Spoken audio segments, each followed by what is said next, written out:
Masih terkini dari Medan, Sumatera Utara, kita bergabung dengan Andika Bakti langsung dari Universitas Muhammadiyah Sumatera Utara. Andika, bagaimana kondisi terkini di kampus Universitas Muhammadiyah?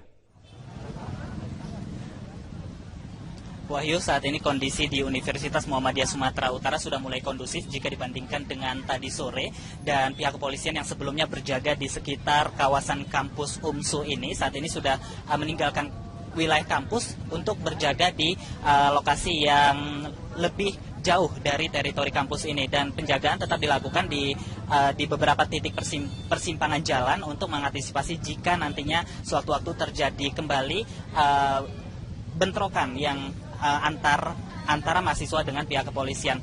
Tapi secara keseluruhan di sini kondisinya sudah mulai kondusif, Wahyu. Tapi untuk korban sendiri saat ini sudah dibawa ke Rumah Sakit Bayangkara Kota Medan, dan tadi pada saat tiba di Rumah Sakit Bayangkara Kota Medan, korban ini disambut histeris oleh keluarga yang terdiri dari anak dan juga beberapa kerabat lainnya. Penyambutan ini terjadi histeris karena faktanya ini peristiwa ini terjadi kepada orang tua mereka sendiri, dan hal ini terjadi dilakukan sendiri langsung oleh mahasiswanya sendiri. Dan tadi kami juga melihat pelakunya sempat dibawa ke Rumah Sakit Bayangkara Kota Medan ini untuk menjalani perawatan, karena untuk pelaku sendiri juga sempat mengalami luka lebam, Wahyu, di beberapa bagian tubuhnya, dan luka lebam tersebut terdapat di beberapa bagian tubuhnya karena sempat dihakimi oleh massa yang merupakan mahasiswa UMSU sendiri. Tapi saat ini setelah menjalani perawatan beberapa saat di Rumah Sakit Bayangkara, kemudian untuk pelaku berinisial RM ini saat ini sudah dilarikan ke Mapolresta Kota Medan. Namun Wahyu, untuk mengetahui bagaimana kronologi selengkapnya kejadian pembunuhan yang dilakukan oleh mahasiswa terhadap dosennya sendiri, saat ini saya telah bersama dengan Bapak Ribut Priyadi sebagai Humas Universitas Muhammadiyah Sumatera Utara. Selamat malam Bapak, langsung diceritakan bagaimana kronologis kejadian pembunuhan ini, Pak. Iya, peristiwanya itu terjadi sekitar pukul 16 ya. Saat itu korban menurut informasi dari rekan-rekan dosen sedang ingin mengambil wudhu. Nah, ketika itu dia masuk ke kamar mandi. Namun peristiwa persisnya itu bagaimana kejadiannya. Tapi yang jelas ketika dia masuk kamar mandi, kemudian ada teriakan dari korban dan petugas kampus yang ada di sekitar lokasi, kemudian langsung menuju lokasi peristiwa dan menemukan korban tergeletak dan melihat tidak bernyawa. Kemudian enggak. Jadi korban waktu itu masih masih mengalami luka begitu ya, pendarahan. Nah, tapi melihat pelaku kemudian keluar, kemudian itu dikejar dan sempat dihakimi oleh mahasiswa yang marah karena melihat tindakan dari pelaku. Oke. Untuk motifnya apakah sudah diketahui, Pak? Ya, sampai saat ini pihak kampus terus berkoordinasi dengan pihak kepolisian untuk menggali motif dibalik kekerasan yang terjadi dan dialami oleh dosen. Oke, berarti sejauh ini motif belum diketahui, Bapak ya? Terima kasih Bapak atas informasinya. Wahyu, demikian dari Medan, Sumatera Utara, kembali ke Jakarta. Baik, Andika Bakti melaporkan langsung dari Medan, Sumatera Utara. Pemirsa, demikian headline news untuk saat ini. Kami akan kembali dengan headline news berikutnya 1 jam dari sekarang. Terima kasih. Sampai jumpa.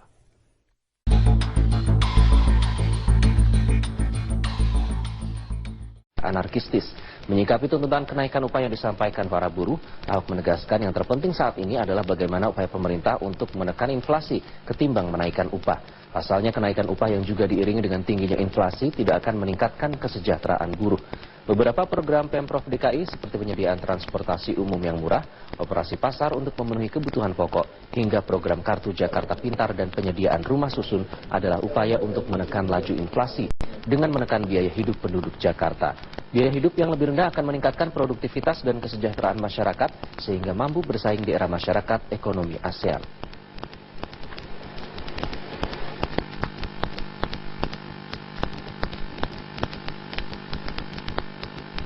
Bahkan yang paling penting bukan memaksa kenaikan upah, tapi bagaimana pemerintah membantu para buruh supaya dia punya uang untuk ditabung, untuk disimpan, untuk investasi. Buat apa naik gaji tapi inflasi juga begitu tinggi? Nah itu yang di Jakarta lakukan 1 tahun 2 tahun terakhir ini. Kami menekan inflasi. Inflasi DKI ini bagus sekali. Dan termasuk target Millennium Development Goals dari DKI sangat baik sekali. Peringatan Hari Buruh Sedunia diwarnai dengan aksi blokade jalan oleh ratusan buruh migas di Kabupaten Indramayu. Dalam aksinya, buruh mengajak seluruh pekerja untuk melawan penjajahan gaya baru yang dilakukan oleh para pemilik modal. Aksi blokade jalan dilakukan ratusan buruh di Kabupaten Indramayu dengan menutup Jalan Jenderal Sudirman yang menghubungkan kota Indramayu dengan Cirebon. Dalam orasinya, para buruh mengajak seluruh pekerja untuk memperingati Hari Buruh dengan menolak upah murah dan menuntut pemilik modal untuk menghapus sistem kerja kontrak serta memberikan jaminan sosial yang layak kepada buruh. Akibat aksi ini ratusan kendaraan dialihkan ke jalan lain. Selain menggelar orasi, massa buruh dari sejumlah perusahaan juga melakukan konvoi keliling kota Indramayu. Kabupaten Indramayu atau belum juga sadar dan bergerak bersama-sama dengan. Sementara ribuan buruh wanita yang tergabung dalam Kongres Aliansi Serikat Buruh Indonesia atau KASBI Kota Cimahi, Jawa Barat melakukan aksi unjuk rasa di depan pabrik PT KHTEX di kawasan Melong, Kota Cimahi. Para buruh juga berkonvoi menyisir kawasan industri, mengajak para buruh dan langsung bergabung di kantor Gubernur Jawa Barat dengan buruh lainnya.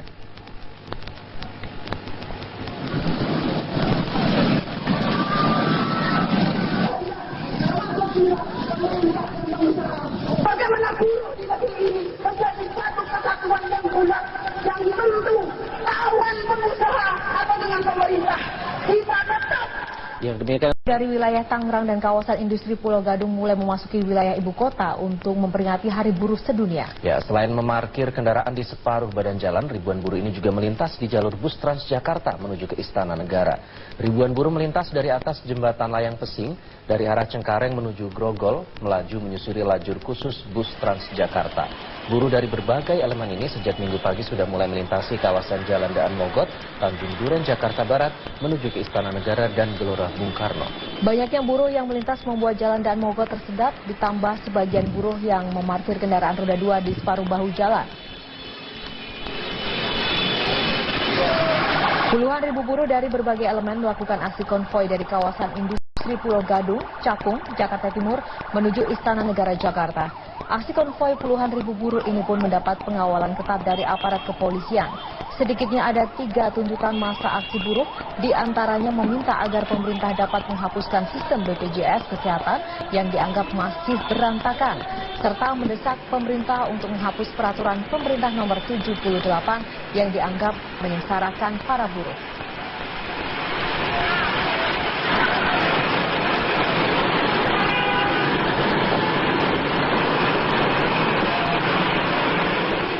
Aksi unjuk rasa di kawasan Monas dan depan gedung DPR RI yang datang dari berbagai wilayah di Pulau Jawa. Ya, para buruh menyampaikan aspirasinya sebelum melaksanakan kegiatan puncak yang nantinya ini akan menuju ke Gelora Bung Karno Senayan. Kita sudah terhubung dengan rekan Wilson Purba dan Trianisha yang memantau langsung jalannya aksi unjuk rasa. Kita akan ke Wilson terlebih dahulu. Wilson, bagaimana situasi unjuk rasa di depan Istana Negara dari pantauan Anda hingga saat ini?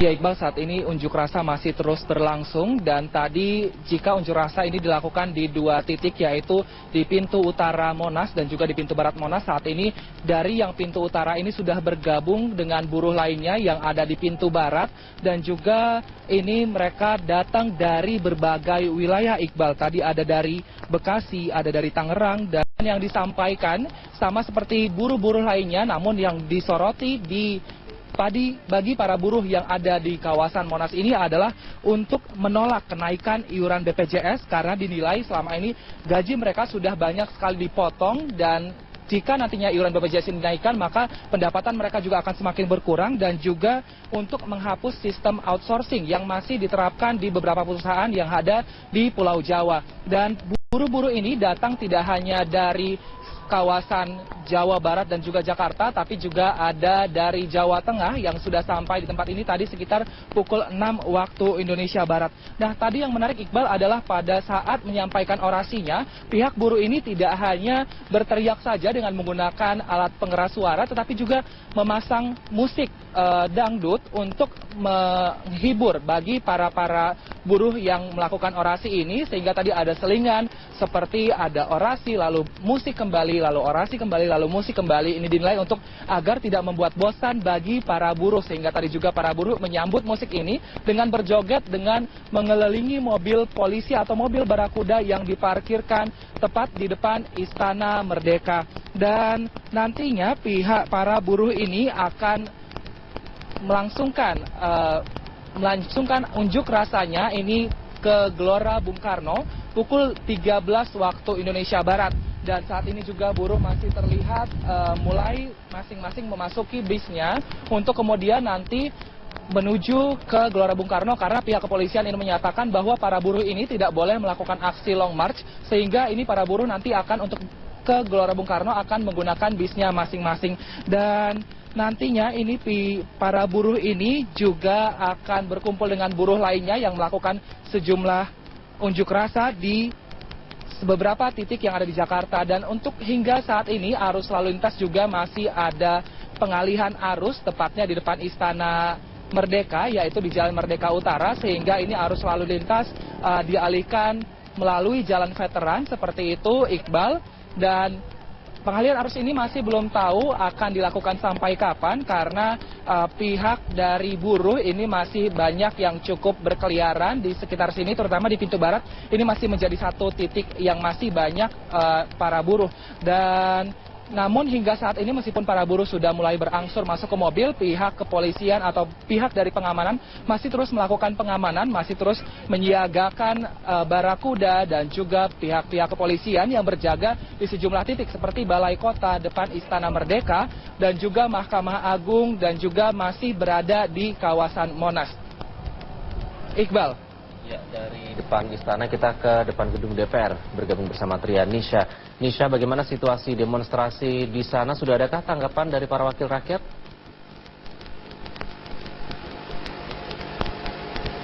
Ya, kita masih mencoba menghubungi rekan Trian Nisha yang memantau aksi unjuk rasa di Hari Buruh Internasional di depan gedung DPR. Kalau tadi kita sudah melihat di depan istana, ini buruh sudah menuju ke depan istana secara perlahan-lahan, namun situasi sejauh ini masih kondusif dan pengamanan sudah disiagakan. Kita akan langsung melihat situasi di depan gedung DPR, di mana nanti buruh juga berencana akan menuju ke depan gedung DPR untuk menyuarakan tuntutannya. Kita akan kembali mencoba menghubungi rekan Trian Nisha yang berada di depan gedung DPR. Nisha.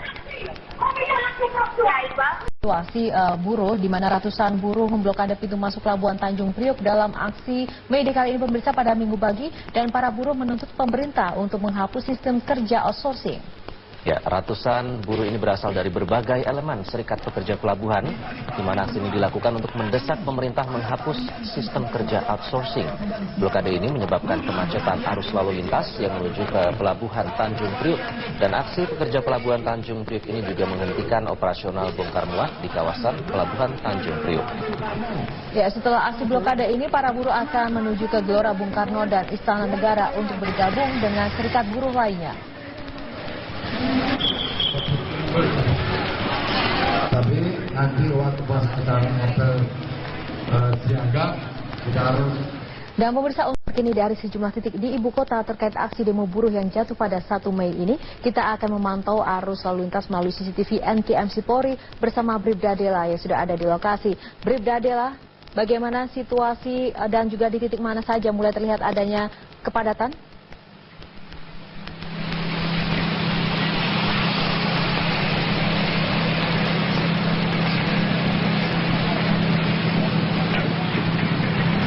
Baik, terima kasih Yohana dan selamat siang pemirsa. Pada siang hari ini saya sedang berada di kawasan Senayan, Jakarta Selatan, di mana pada siang hari ini kondisi arus lalu lintas di kawasan ini sudah terjadi adanya peningkatan volume kendaraan, baik dari arah Semanggi yang akan menuju ke Senayan maupun dari arah Palmerah yang akan menuju ke Selipi. Dan kami himbau bagi para pengendara agar tetap berhati-hati serta tetap jaga jarak aman kendaraan Anda. Dan tak lupa kami himbau bagi para pengendara untuk tetap patuhi aturan rambu-rambu lalu lintas serta tetap ikuti arahan petunjuk petugas kami yang berada di lapangan. Dan pemirsa, dalam memperingati Hari May Day atau Hari Buruh Sedunia pada tanggal 1 Mei tahun 2016 ini yang bertepatan dengan Hari Car Free Day, dan para buruh baru saja terlihat menggunakan kendaraan yang melintas melewati kawasan Senayan yang akan menuju ke parkiran timur parkiran timur Senayan, dan para buruh akan melakukan aksi long march ke depan gedung DPR maupun MPR. Dan adapun antisipasi dikarenakan adanya demo di kawasan gedung DPR MPR Senayan, diperkirakan adanya pengalihan arus bersifat situasional. Dan bila terjadi atau mengganggu kelancaran arus lalu lintas, maka akan dilakukannya sistem pengalihan arus. Dan di sini sudah siap para petugas kami untuk menjaga serta mengamankan maupun mengatur arus lalu lintas di kawasan ini. Demikian Bribda Dela melaporkan langsung di kawasan Senayan, Jakarta Selatan. Kita kembali ke studio. Terima kasih, Yohana. Ya, terima kasih Bribda Dela untuk informasi lalu lintasnya siang ini. Nisha, bagaimana situasi di sana? Sudah adakah tanggapan dari wakil rakyat? Ya, itu ada sekitar 1.500 buruh yang tergabung dalam kami serikat pekerja nasional yang pagi tadi di depan gedung DPR RI. Ini memang dalam peringatan dari buruh nasional yang kepada ada dua kegiatan yang dilakukan. Yang pertama adalah menyampaikan aspirasi baik di depan mereka juga menyampaikan di depan gedung DPR, dan acara yang kedua adalah acara hiburan yang akan dibuat di gedung maksud kami di GBK atau Gelora Bung Karno. Dan pada siang hari ini para buruh dari SPN atau Serikat Pekerja Nasional ini sudah mendapatkan tanggapan dari anggota dewan. Ini adalah Ketua Komisi 9 DPR RI Dede Yusuf tadi beserta dua anggota Komisi 9 DPR yang lainnya, yaitu Lutfikar dan juga Irma Suryani dari Partai Nasdem, yang sudah mendatangi para buruh ini dan tadi sempat menaiki ke mobil komando dan ikut menyampaikan bahwa pihak Komisi 9 DPR ini menyetujui beberapa tuntutan yang diusulkan oleh para buruh dari gabungan SPN ini, dan ada 12 tuntutan dari para buruh, namun beberapa di antaranya yaitu mencabut PP nomor 78 tahun 2015 tentang pengupahan, kemudian membubarkan BPJS dan hapus upah padat karya. Dan tadi Dede Yusuf mengatakan bahwa pihaknya atau Komisi 9 DPR akan membentuk panja pengupahan untuk menindaklanjuti keinginan dari para buruh ini. Dan tadi Dede Yusuf juga mengatakan akan menghapus BPJS atau dalam hal ini membuat BPJS jadi tidak ada lagi kelas-kelasnya atau tidak membedakan kelas-kelas di antara masyarakat. Dan kemudian tadi juga sempat disuarakan oleh para buruh mengenai tolak tenaga kerja asing dengan modus investasi. Tadi Dede Yusuf juga memberikan tanggapannya bahwa ia menyetujui terkait adanya tenaga kerja bermoduskan investasi ini, karena banyak sekali turis-turis saat ini yang datang ke Indonesia mengatakan menjadi turis, namun ternyata dipilih bekerja sebagai pekerja yang dasarnya ini sama seperti para buruh. Dan Dede Yusuf dan juga anggota Komisi 9 yang lainnya mengatakan akan segera menindaklanjuti tuntutan dari para buruh ini. Dan untuk sementara ini arus lalu lintas di depan gedung DPR RI dari arah Semanggi menuju ke kawasan Selipi ini masih terpantau lancar, meskipun ada banyak sekali buruh di depan gedung DPR RI. Setelah ini mereka akan melanjutkan perjalanan ke Gelora Bung Karno untuk acara hiburan. Untuk sementara demikian, Iqbal, kembali ke Anda. Baik, Triani Syah melaporkan langsung dari depan gedung DPR Jakarta. Kalau tadi sedikit ada masalah audio, kita sedikit membuat summary begitu. Sudah ada sejumlah buruh yang menyampaikan aspirasinya, Yohana, yang kemudian sudah ditemui juga oleh Ketua Komisi 9, dan juga ini beberapa tuntutannya antara lain mencabut PP 78 tentang pengupahan. Kalau tadi di depan gedung DPR ada orasi, di Jakarta Utara ada apa, Yohana? Ya, ini nasional juga berlangsung di sejumlah kota di Surabaya untuk mengantisipasi ribuan massa yang akan berunjuk rasa. Petugas sudah melakukan sejumlah persiapan, sementara 2.000 buruh se-Bandung Raya akan berunjuk rasa di depan kantor Gubernur Gedung Sate Bandung, dan juga di titik lain 1.000 buruh menggelar aksi sosial memungut sampah. Kita akan langsung bergabung bersama rekan Setara Wen di Surabaya, Jawa Timur, dan Lalita Gada Putri di Bandung, Jawa Barat. Kita ke Surabaya terlebih dahulu. Sarah, bagaimana antisipasi petugas jelang aksi unjuk rasa buruh yang akan berlangsung? Ya, Iqbal, jelang aksi unjuk rasa yang akan berlangsung di Gedung Negara Geraha di Surabaya pada pukul 10 pagi nanti, di mana sekitar ada 15.000 buruh yang tergabung dalam Sapu Jagat atau Serikat Pekerja Jawa Timur Menggugat akan melakukan aksi unjuk rasa di sini. Personil gabungan dari TNI, Polri, dan juga pemerintah kota telah melakukan berbagai langkah untuk mengantisipasi jalannya aksi unjuk rasa hari ini. Sebanyak 7.000 personel diturunkan dari Polda Jawa Timur dan sebanyak 3.000 personel diturunkan dari Polrestabes Surabaya. Dan sekitar pukul 8.30 pagi tadi, Iqbal, telah dilakukan apel persiapan penjagaan keamanan di Gedung Negara Gerahadi Surabaya ini. Dan para personel telah siap untuk menjaga ketertiban dan juga keamanan sehingga aksi dapat berjalan dengan lancar. Dan kepolisian juga telah mengantisipasi ribuan massa yang bergerak dari sejumlah daerah di Jawa Timur seperti dari Sidoarjo, Surabaya, Pasuruan, Mojokerto, dan juga Probolinggo. Para massa ini akan kumpul di pusat aksi, yakni satu di Gedung Gerahadi Surabaya yang terletak di Jalan Gubernur Suryo dan juga di kantor Gubernur Jawa Timur yang terletak di Jalan Pahlawan Surabaya. Mereka akan menyuarakan aspirasi, tuntutan dan juga masukan bagi pemerintah terkait kesejahteraan buruh. Dan antisipasi yang telah dilakukan kepolisian antara lain adalah sosialisasi dan juga pengamanan lokasi aksi tersebut. Dan berikut pernyataan Wakapolrestabes Surabaya AKBP Denny Setia Nugraha Nasution. Kita sudah melakukan langkah-langkah dari mulai tahapan sosialisasi kepada perusahaan, kepada buruh, dan sudah sangat buruh itu menyadari, dan kita mengasahkan pengamanan itu di 3 titik fokusnya. Yang pertama di Gerahadi, kemudian yang kedua di kantor Gubernur Jawa Timur dan kantor DPRD Provinsi Jawa Timur. Langkah-langkah kita tetap kita melaksanakan tindakan-tindakan yang persuasif. Namun demikian, ketegasan itu memang kita siapkan apabila nanti terjadi tindakan-tindakan yang destruktif dari massa. Waspadaan yang tangguh. Ya Iqbal, untuk sementara demikian dapat kami laporkan dari Surabaya, Jawa Timur. Kembali kepada Anda di studio. Baik, kita beralih ke Bandung dengan Lalita. Lalita, mana saja sini berlangsung, Lalita? Ya, untuk aksi sosial pungut sampah ini berlangsung di Jalan Peta, Kota Bandung. Dan ini dilakukan oleh sekitar 1.000 buruh di Kota Bandung khususnya.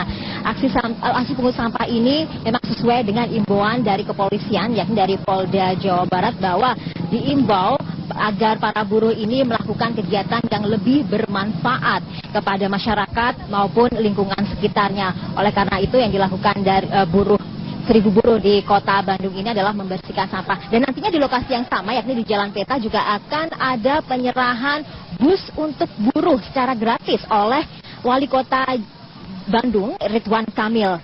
Dan selain pungut sampah, nantinya juga akan ada pentas seni dan budaya Jawa Barat. Iqbal. Ya, salah satu pusat berkumpul buruh adalah di Gedung Sate. Apakah aksi unjuk rasa di sana sudah berlangsung, Lalita? Ya, seperti yang Anda saksikan di belakang saya, ini sekitar masih kurang dari 1.000 buruh dari Gopsi sudah berkumpul di sini. Mereka hendak melakukan aksinya dan akan dijamin oleh Polda Jawa Barat bahwa aksi yang berlangsung di depan Gedung Sate ini akan berlangsung dengan tertib dan aman. Mengingat sekarang hari libur, hari Minggu, dan juga kawasan Gedung Sate ini menjadi lokasi atau salah satu lokasi wisata para wisatawan dari luar kota. Dan bagi Anda nantinya yang akan melalui Jalan Diponegoro juga akan dialihkan ke Jalan Surapati untuk menghindari kemacetan dari konsentrasi buruh yang akan ada di sini. Nah, kami tadi sudah mengupdate informasi juga melalui Kapolda Jawa Barat, Irjen Pol Jody Ruseta, bahwa nantinya akan ada 7.000 buruh. Jadi bukan 2.000, 7.000 buruh, dan itu berasal dari beberapa wilayah di Provinsi Jawa Barat. Dan pihak Polrestabes Bandung sendiri nantinya akan memimpin jalannya pengamanan di hari May Day ini, khususnya di Kota Bandung. Sementara Kapolda Jawa Barat nanti akan bergeser ke Karawang untuk mengawal buruh dengan jumlah yang lebih besar. Dan berikut pernyataan dari Kapolrestabes Bandung, Anggesta Yoyo. Sekarang sudah buka dulu, seandainya nanti rekan-rekan dari buruh datang, baru kita tutup. Untuk keselamatan baik itu rekan-rekan dari buruh maupun dari anggota polisi sendiri yang mengamankan. Iqbal. Lalita Ganda Putri dari Bandung dan Sarawin dari Surabaya. Terima kasih.